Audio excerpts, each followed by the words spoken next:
So I'm going to do a few videos on conflict resolution and conflict management because it's a theme that comes up a lot in my coaching. And for me, we use that word conflict quite loosely when for me, it's actually more about communications. I think it's about communicating effectively.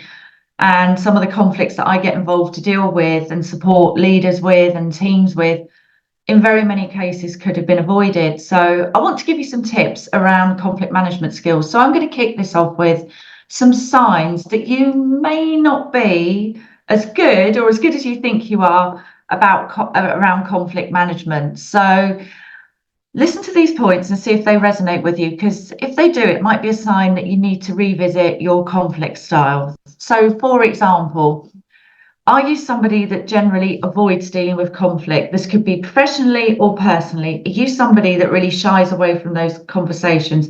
By the way, this isn't a blame game, it's just to give you a few tips. Do you find yourself accommodating to others, giving in way too easily, almost appeasing? Do you find yourself getting especially upset to a reaction, perceiving it as a personal attack or a personal slight? Does it sit with you for a very long time, meaning you can't assertively discuss the issue at hand? Can you not tolerate conflict long enough for it to be resolved constructively?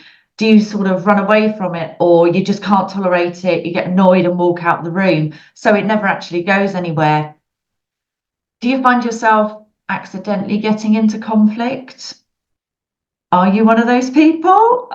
You may be aware of that. You may be not. You may be somebody that's very, very much open to having conflict, and perhaps you overuse that a bit. Do you find yourself getting into conflict very easily?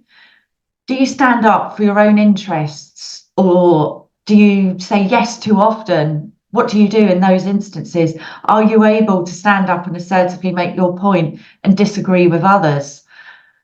Do you wait too long for the right time and the right place to to address issues rather? And do you try hard to win every dispute? So you can see there's a number of different facets there. Now, for some of us, we're a bit more comfortable with conflict, confrontation, or as I like to say it, conversations. Okay. For some people, they'll hide away from it. They're more avoidant, they're more withdrawn, they're more accommodating. For other people, they're a bit more aggressive. So there's lots of different shades of grey and different colours in between. So have a listen to some of those signs. Do you recognise any of those in yourself? And is that leading you to be stressed, overwhelmed, doubting yourself and burnt out? If you'd like to know more about this subject, then get in touch.